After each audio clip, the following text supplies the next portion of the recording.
अभी जो स्टार्ट करें वो multi नोमियल।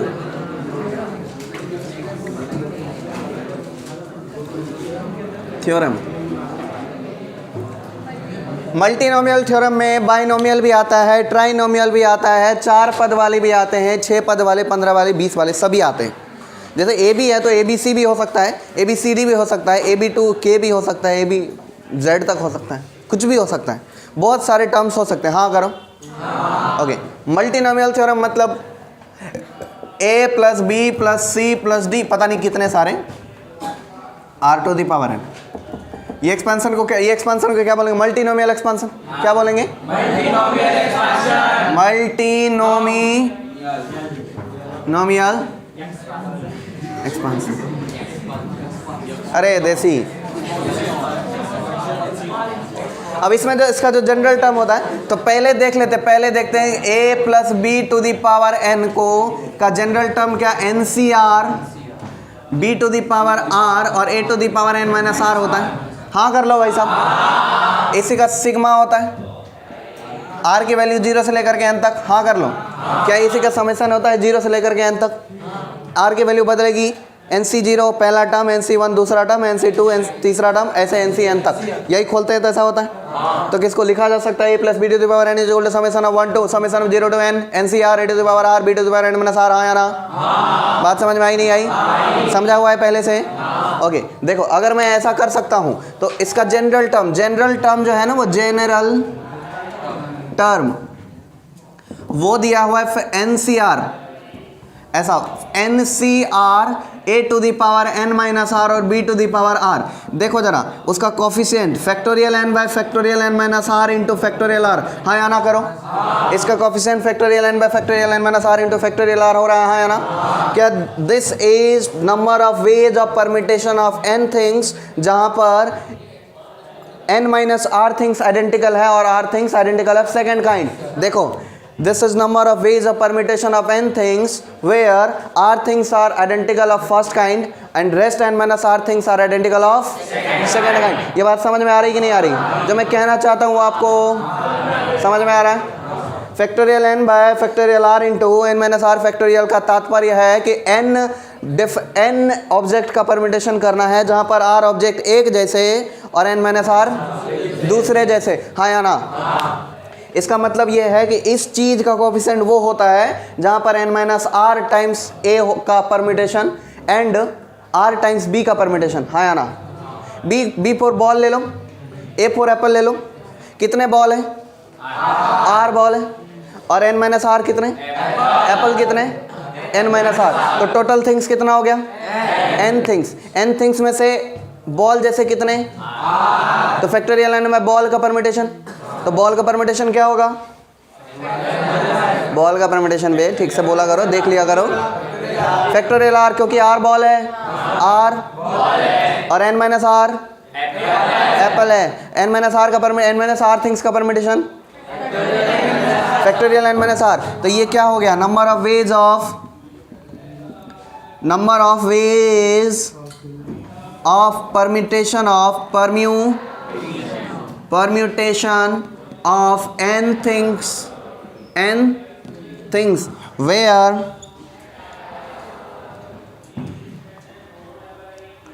r things are identical, r क्या? identical of kind a, first kind a जैसा है ना, सॉरी b फॉर बॉल, समझ लो ठीक है। And rest n minus r things are identical of kind a for Anarkali, a for और b for बीमारकली। भानुमती, भानुमती, ठीक है। अच्छा, कितनी भानुमती? आर भानुमती है। अनारकली कितनी है? टोटल कितने हो गए? तो कोफिशिएंट जो होगा वो क्या हो जाएगा, फैक्टोरियल एन अपॉन। इसका मतलब है कि इसका जो हमेशा जो कोफिशिएंट होता है वो यही होता है कि इसके कितने डिफरेंट वे से अरेंज कर सकते हो आप, हाँ या ना। इसका जो कोफिशिएंट होता है वो होता है कि इसको कितने डिफरेंट वे से आप हाँ या ना करना, हाँ या ना करना बस। ओके, तो बहुत बढ़िया बात है। अच्छा ये भी देखो, क्या ए का पावर और बी का पावर दोनों मिल करके एन के बराबर होगा? क्या ए का पावर बी का पावर दोनों मिल करके एन के बराबर होगा, हाँ कि ना? तो मल्टीनोमियल थ्योरम है। अब देखो a plus B plus C to the power अगर 18 दिया हुआ, एग्जाम्पल के तौर पे कितना दिया है, a plus B plus C to the power 18। इसमें एक टर्म है, क्या है टर्म, जिसके अंदर में a का पावर 6 है, b का पावर 5 है, तो c का पावर कितना होगा, 6 5 11 7, हाँ या ना? a का पावर कितना है, A for Anarkali, B for बिमारकली, C for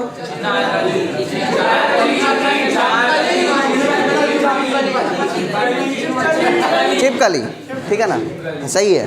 A for Anarkali, B for बिमारकली, C फॉर छिपकली। तो कितनी अनारकली, कितनी बिमारकली, कितनी छिपकली, तो टोटल कितने हो गए? तो कोफिशिएंट क्या होगा, फैक्टोरियल 18, जिसमें से 6 अनारकली एक जैसे और 5 बिमारकली दूसरे जैसे और 6 7। क्या ये टर्म हो गया, इसका हो गया, हाँ या ना, हाँ या ना? अगर मैं इसमें एक टर्म बोलूँ, इसमें एक ऐसा टर्म बोलूँ जिसमें a का पावर 7, b का पावर 2 और c का पावर 0 हो, क्या ऐसा संभव है? क्यों? क्योंकि तीनों का पावर का सम 18 के बराबर होना चाहिए, नहीं हुआ। तो यहाँ पर क्या चाहिए, 7 2 9 9, बोलो factorial 18 bye factorial 7 into factorial 2 into factorial 9। सही है नहीं है, सही है नहीं है, सही है नहीं है? एक और टर्म थे, ध्यान से धीरे धीरे भाई साहब, धीरे, कंट्रोल। ऐसा लगता है मतलब आज ही नेतागिरी शुरू कर दी हूँ। इंडियन आर्मी ज्वाइन किया क्या आप लोग? वेयर इज द जोश? मूवी देख के आए हो? टर्म पे आओ, टर्म पे आओ। अगर इसमें एक ऐसा टर्म हो जाए जिसमें c का पावर 1, b का पावर 1, तो a का पावर कितना हो जाएगा? 16 का डोला।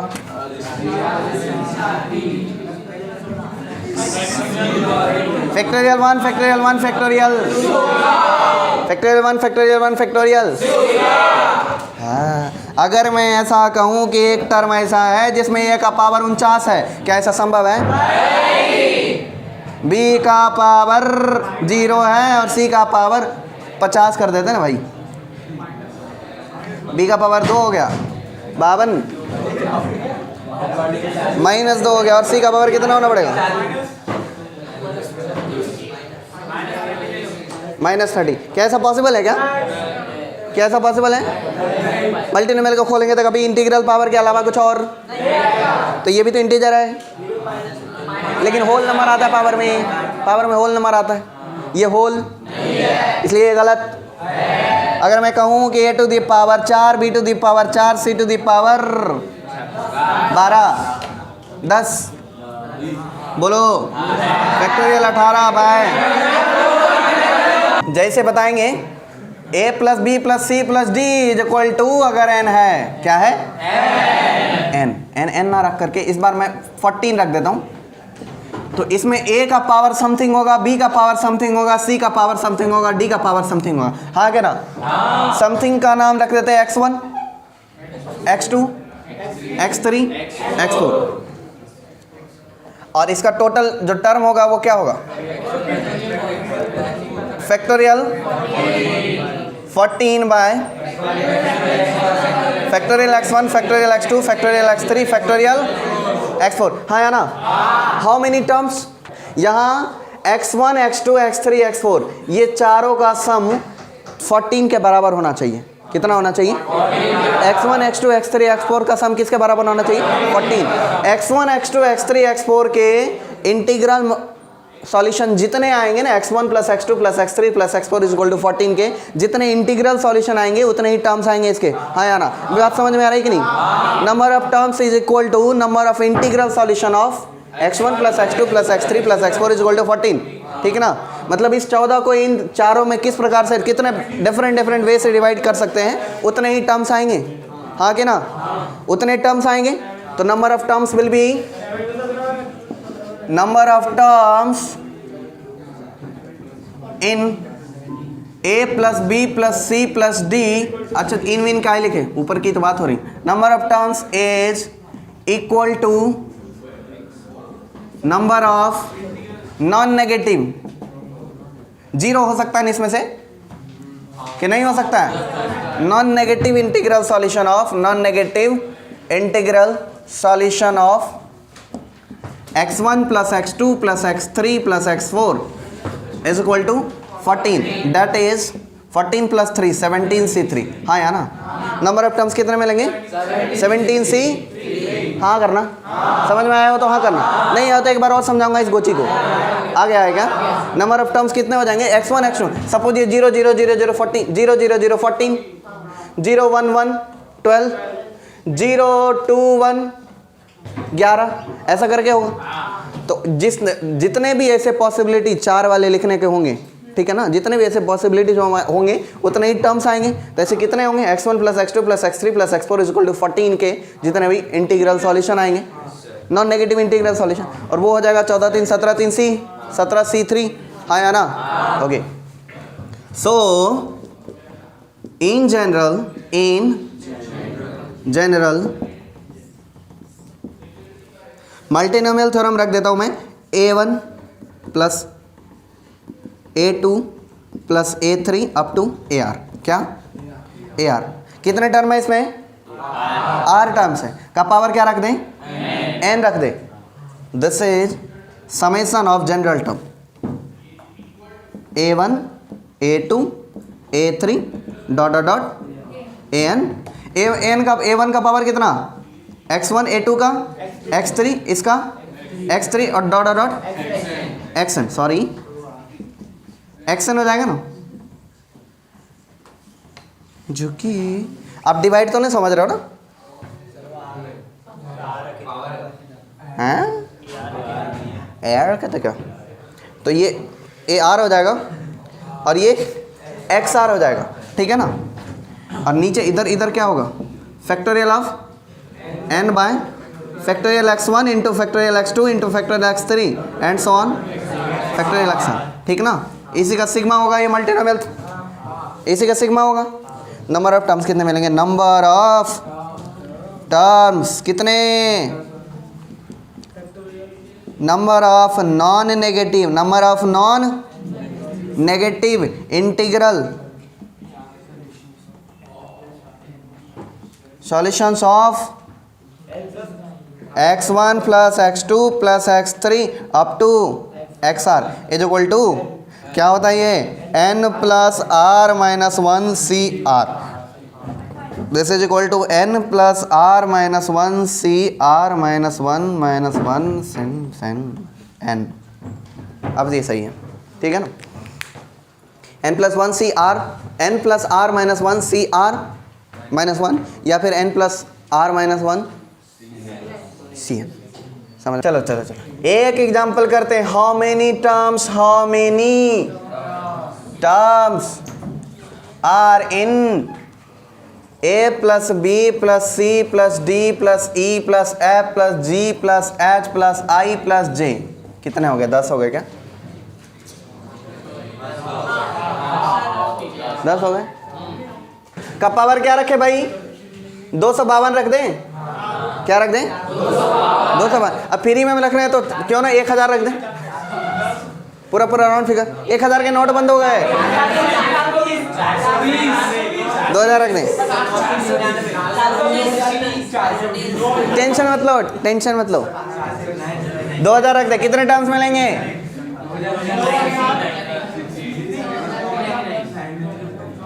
नंबर ऑफ टर्म्स a का पावर x1 b का पावर x1 c का power x1 plus x2 plus x3 plus x4 plus x5 plus x6 plus x7 plus x8 plus x9 plus x10।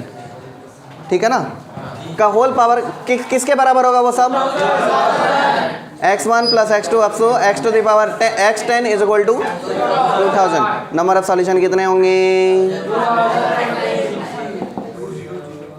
2000, 2009 सी 9, ठीक है ना, 2009 सी।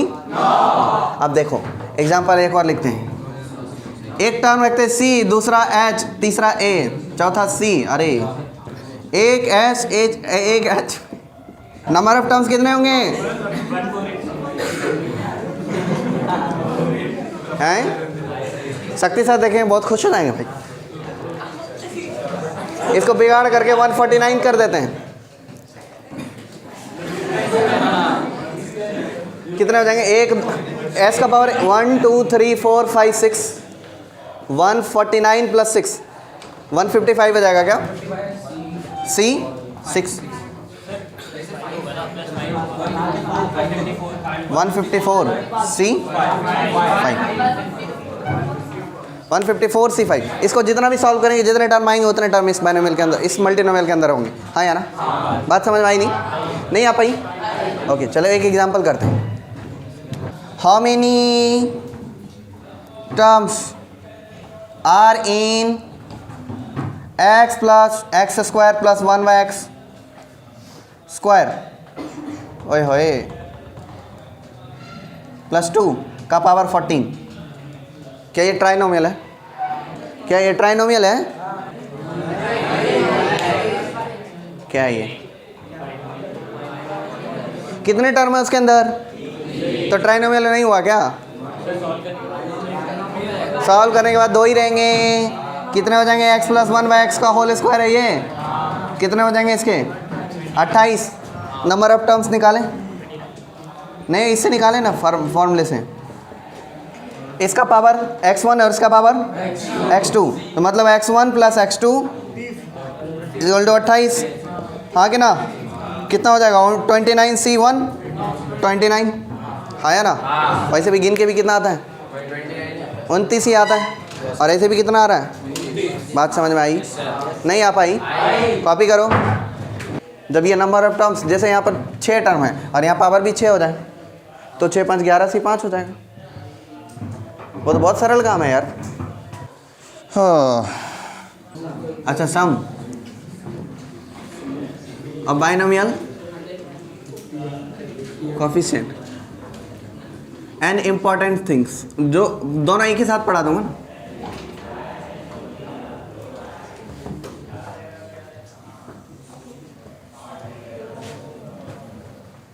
देखो पहला ये है, क्या 1 प्लस एक्स का खोलने आएगा आपको,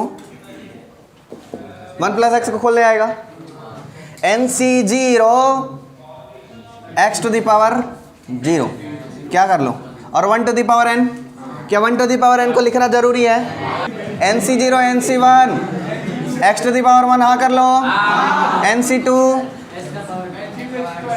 x स्क्वायर 1 का पावर n माइनस 2, हाँ है ना, 1 का पावर एनीथिंग इज, अरे बाबा थोड़ा आराम से chill, NC3 and so on, NCn x to the power n, सही है ना, हाँ है ना, C 1 minus X to the power n, क्या करो 1 minus X to the power n, NC0 x to the power 0, हाँ या ना, NC1 x to the power 1, minus 1 का पावर 1 होगा, तो क्या यहाँ पर माइनस आ जाएगा, समझो एक बार और, NC1 minus X to the power 1, यहाँ माइनस आ गया, हाँ कर लो, प्लस NC2 माइनस एक्स का square minus NC3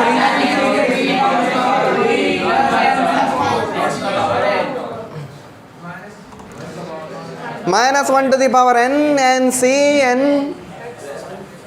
x to the power n, हाँ है ना, हाँ कर लो बस, बाकी तो हम देख लेंगे। थर्ड नंबर क्या करोगे, दोनों को जोड़ दोगे, एडिंग कॉन्डिंग, adding 1 and second, adding 1 and 2, तो पहले ना हम 1 और 2 को ऐड करने के लिए क्या कर लेंगे, अब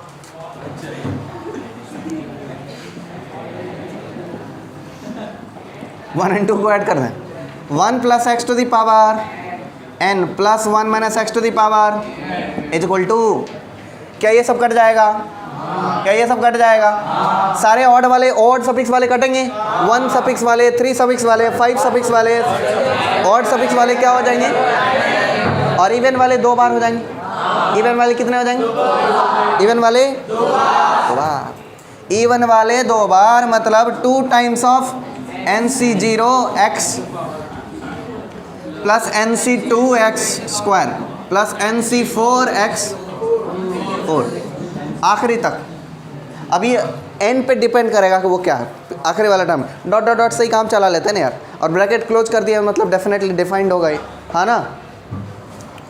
0 और पुट करो, put x is equal to 0, sorry x is equal to 1, you will get 2 to the power n, हाँ या ना।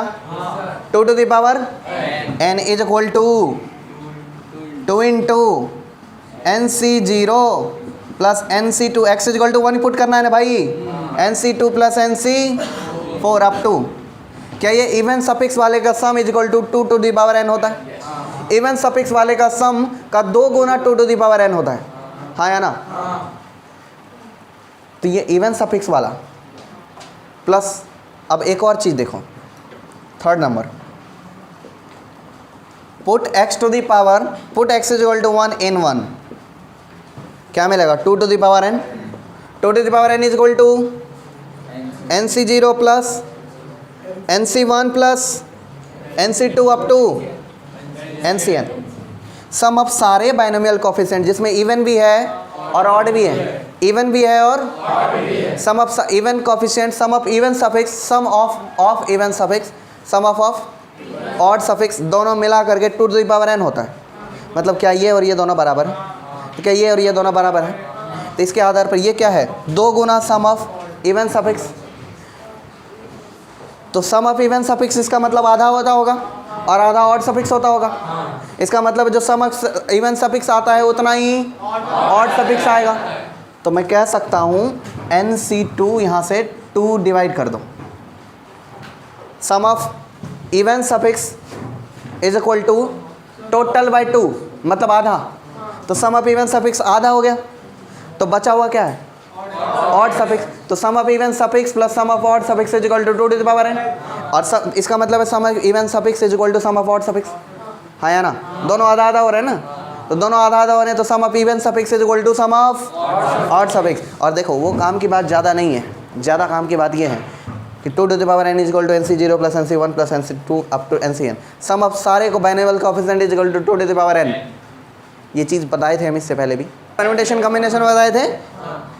NC0 plus NC1 plus NC2 up to NCn is equal to 2 to the power n, लेकिन वहाँ पर logically prove किए थे क्योंकि हमने बाइनोमियल थ्योरम तभी पढ़ा नहीं था। बट अभी यहाँ पर हम बाइनोमियल थ्योरम से भी इस चीज़ को प्रूव कर रहे हैं, क्योंकि 2 to the power n is equal to NC0 plus NC1 plus NC2 होता है, कैसे भी प्रूव कर सकते हैं अप टू इतना, हाँ या ना। NC0 plus NC1 plus NC2 NC3 up to NCn, ये सब का सम किसके बराबर हो गया? 2 टू द पावर n के बराबर। किसके बराबर? Sum of even suffixes plus sum of odd suffixes, दोनों बराबर है। दोनों क्या है? दोनों बराबर है, हाँ या ना। पक्का यही था अपने को। ये इसको क्या 1 बनाना है, तो इसको 1 बनाने के लिए तो एक ही सूत्र है दुनिया में, 1 रख लो, ठीक है। पूरे को 1 बनाना तो पॉसिबल नहीं है, फिर तो कुछ नहीं कर पाएंगे आप। यहाँ पर x का वैल्यू 1 रख लेंगे तो सिर्फ आपको सम ऑफ बाइनोमियल कोएफिशिएंट आएगा, और बाइनोमियल कोएफिशिएंट सिर्फ NCR का फॉर्मेट होता है, बाकी जो है वो पूरा टर्म होता है, वो पूरा टर्म होता है। और बाइनोमियल कोएफिशिएंट क्या होता है? NCR का फॉर्म। हमको ये जोड़ना है, हमको ये जोड़ना है, ये जोड़ना है, इससे इक्वल नहीं, ये जोड़ना है, तो मतलब उसको बाजू वाला जो 1 हो जाए, इसलिए हम x इज इक्वल टू क्या किए? 1 पुट किए, इसलिए हमने x is equal to 1 put किए। समझ में आया? कुछ नहीं आया? नहीं आ पाया? आ गया? पक्की बात? ओके। ये क्या हो गया? Sum of binomial coefficient 2 to the power n is equal to NC0 plus NC1 plus NC2 up to NCn। और यहाँ से एक और बात पता चल रहा है, sum of even suffix is equal to 2 to the power n by 1, n by 2, 2 to the power n by 2, 2 to the power n का हाफ, या फिर 2 to the power n minus 1 is equal to sum of even suffix और इसी के बराबर sum of odd suffix भी होगा। हाँ कर लो भाई साहब, हाँ करते रहना चाहिए कभी कभी। Okay, N C 1 plus N C 3 up to N C, पता नहीं अगला टर्म किसे पता है, एन सी 5। ये सब सेम है, ये सब सेम है, हाँ या ना। अब बस इसमें थोड़ा सा लॉजिक लगाना पड़ेगा, इसका ध्यान रखिएगा क्वेश्चन बनाते टाइम पर कि टर्म कितने हो रहे हैं, आधे आधे हो रहे हैं। अगर ऑड होगा तो मामला थोड़ा अलग होगा, वो क्वेश्चन में आपको आराम से क्लियर हो जाएगा कि नंबर ऑफ टर्म्स ऑड होगा तो आधा आधा कैसे मिलेगा। अगर 5 टर्म हुआ तो 2.5 टर्म करके बांटेंगे क्या, नहीं ना, बांटेंगे तो पूरा ही बांटेंगे ना, 3-2 करके बटेगा। तो वहाँ पर एक किसके पक्ष में गया ये ध्यान रखना पड़ेगा उस समय में, ठीक है, हाँ या ना। और अगर नंबर ऑफ टर्म्स इवन हुआ तो दोनों को बराबर बराबर मिलेंगे, दोनों बराबर होगा। और अगर नंबर ऑफ टर्म्स ऑड हुआ तो एक आ जाएगा बीच वाला, तो बीच वाला किसके पक्ष में जाएगा, वो बड़ा हो जाएगा, हाँ या ना। बात समझ में आया आपको? अभी मोटा मोटी हम ये बात समझ रहे हैं, मोटा मोटी समझते हो, ऊपर ऊपर से, ठीक है ना, ज़्यादा गहराई में नहीं जाना। मोटा मोटी मतलब आपको नीचे लिख लो काम की बात,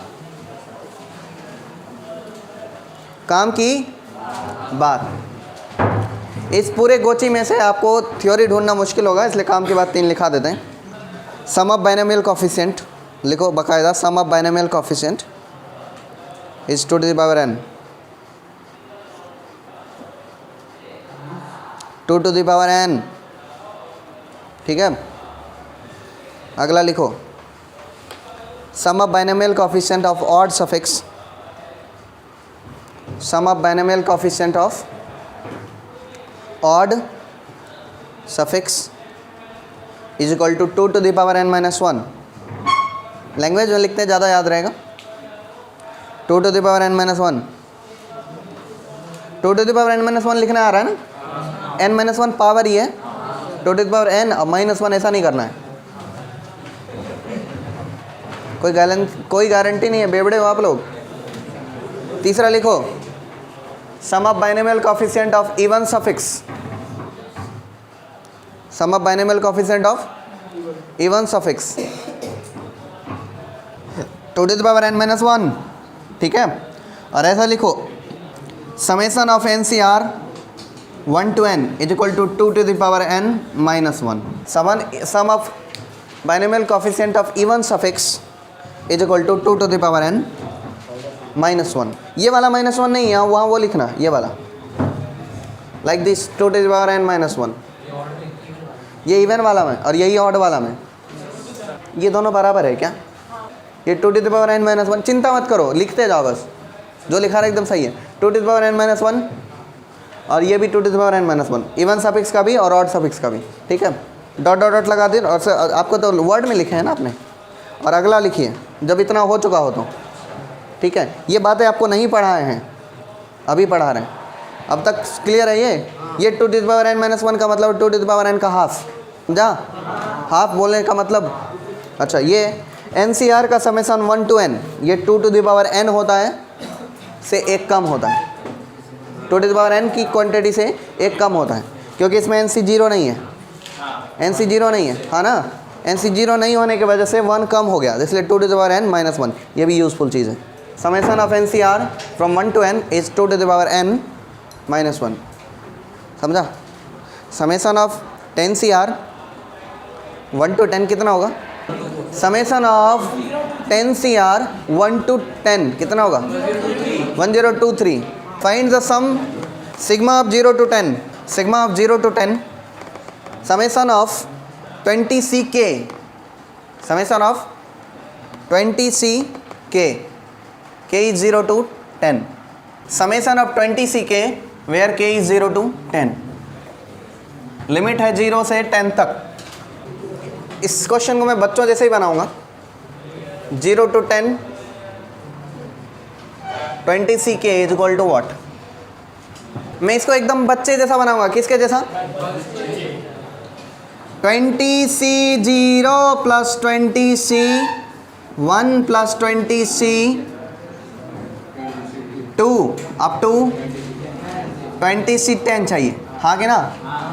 यहाँ लिखूंगा भाई 20C 20, 20C 19, 20C 18, ऐसे करके जाएगा और ऐसे करके आएगा, हाँ कि ना। बीच वाला टर्म कौन सा होगा? 10 तक। यहाँ से गिनो कितने टर्म है, क्या इसमें 11 टर्म होगा?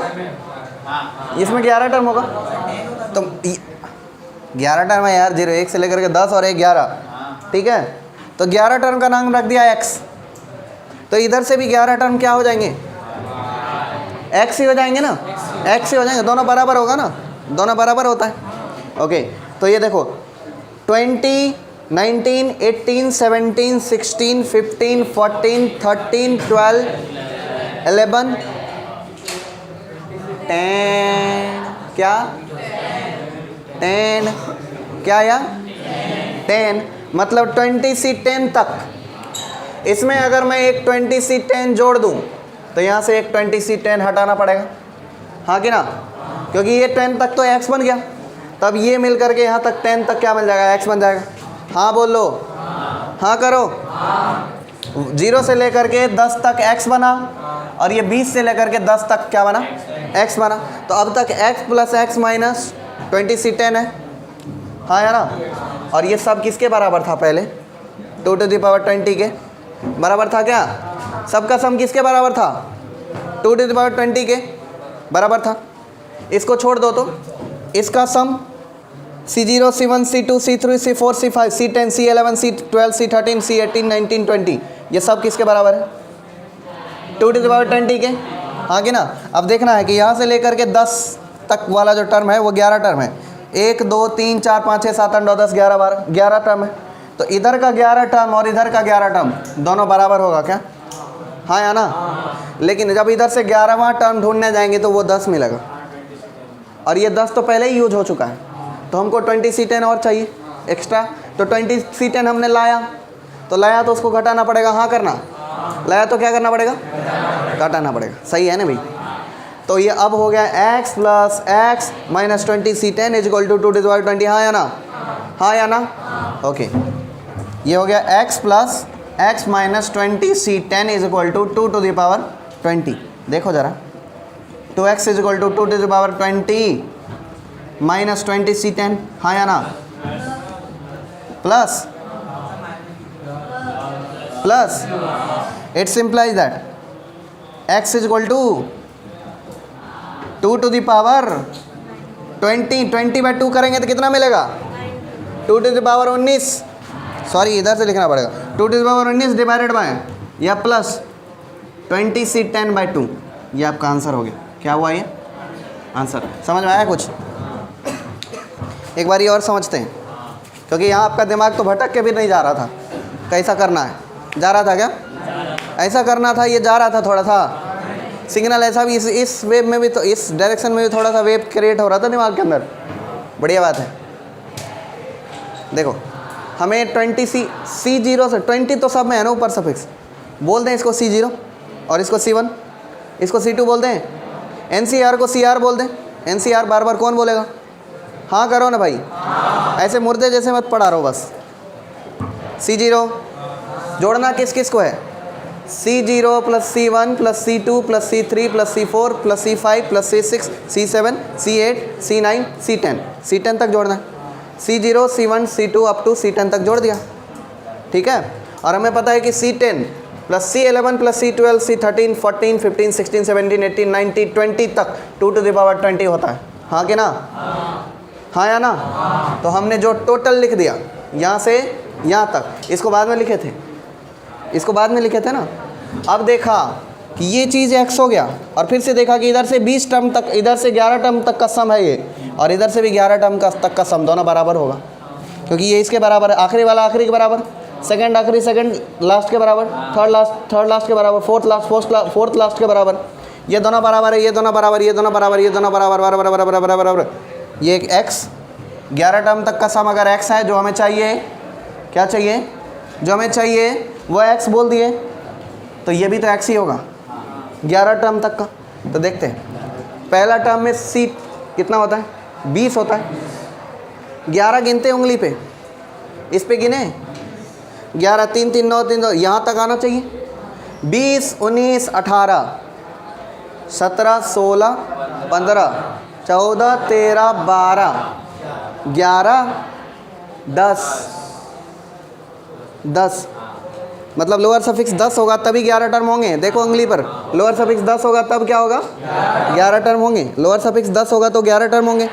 तो इसका भी इसका मतलब है कि जो x है उतना ही x लाने के लिए यहाँ पर 20C10 चाहिए, क्योंकि 20C10 पहले यूज हो चुका है, x में, हाँ या ना? तो 20C10 चाहिए, तो 20C10 हमने जोड़ दिया लाने के लिए, x बनाने के लिए, तो 20C10 हमने सब्ट्रैक्ट भी कर दिया, हाँ या ना? 20C10 हमने क्या कर दिया? सब्ट्रैक्ट हो गया। तो हमारा इक्वेशन ये हो गया, x जो चीज़ अपने को चाहिए था, x plus x minus 20C10 is equal to 2 to the power 20, ठीक है? तो 2x plus 20C10 is equal to 2 to the power 20, तो x इज इक्वल टू 2 का पावर 19 प्लस 20C10 का हाफ। समझ में आया? नहीं आया? ये सोचना था, ये बात समझ में आया? क्या कहते हो? अच्छा लगा क्वेश्चन देख के? क्लियर है ये? पूरा क्लास क्लियर है? होमवर्क दे दूँ? ये तो आज का एपिसोड यहीं समाप्त करते हैं, कल पुनः मिलते हैं।